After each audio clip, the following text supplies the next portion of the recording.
The Story of the Aged Mother, a Japanese folktale. Long, long ago, there lived at the foot of the mountain a poor farmer and his aged, widowed mother. They owned a bit of land which supplied them with food. They were humble, peaceful, and happy. The province where they lived was called Shining, and Shining was governed by a terrible leader. He was a warrior and hated anything that seemed weak or frail. One day, he issued a cruel order to immediately put to death all of the old people. Those were the days when the custom of abandoning old people to die was not uncommon. The poor farmer loved his aged mother dearly, and the order filled his heart with deep sadness. But the order was mandatory for all, and so, with extreme reluctance, the youth prepared for the death of his loving mother. At sundown, when his day's work ended, the son took some unwhitened rice, which was the main food of the poor. He cooked and dried it, and tied it in a square cloth. He swung the bundle around his neck, along with a container filled with cool, sweet water. Then he lifted his helpless old mother to his back and started on his long, painful journey up the mountains. The road was long and steep. It was crisscrossed by many paths made by the hunters and woodcutters. One path or another, it didn't matter to the young man as long as he went up. He went on upward towards the high bare top of the mountain. The eyes of the old mother were not so dim, but that they noted the reckless hastening from one path to another. Her loving heart grew anxious. Her son did not know the mountain's many paths, and his return might be dangerous for him. So she stretched forth her hand and snapped the twigs from bushes as they passed, then quietly dropped a handful every few steps of the way, so that as they climbed, the narrow path behind them was dotted at frequent intervals with tiny piles of twigs. At last the summit was reached.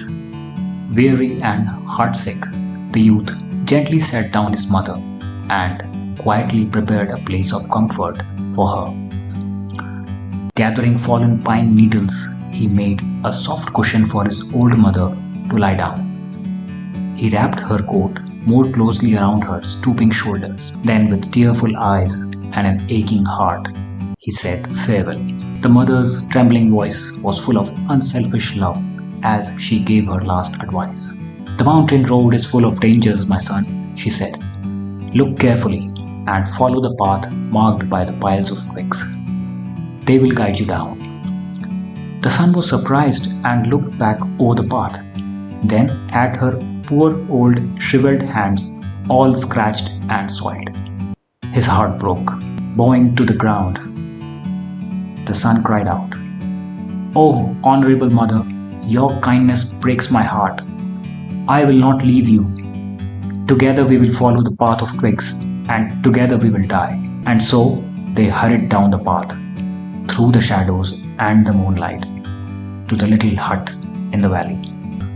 Beneath the kitchen floor was a walled closet for food, which was covered and hidden from view.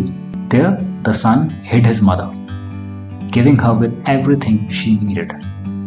He was always alert and feared that she might be discovered one day. Time passed by.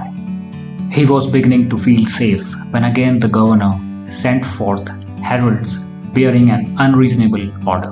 His demand was that his subjects should present him with a rope of ashes. The entire province trembled with fear. The order must be obeyed.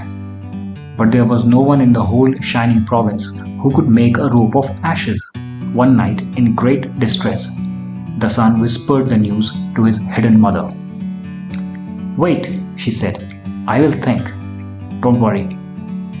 On the second day, she told him what to do. "Make a rope of twisted straw," she said. "Then stretch it upon a row of flat stones and burn it on a windless night." Her son then called the people together and did as she said. At last, when the blaze died down, there upon the stones, with every twist and fiber showing perfectly, lay a rope of ashes. The governor was pleased at the wit of the young farmer and praised him greatly. But he demanded to know from where he had obtained such wisdom. "Alas," cried the farmer, "the truth must be told." And so, filled with great fear, he related his story. The governor listened and then thought for some moments in silence. Finally, he lifted his head. "The province of Shining needs more than the strength of youth," he said gravely. That very hour, the cruel law was abolished, and the cruel law drifted so far into the past that only its legend remains.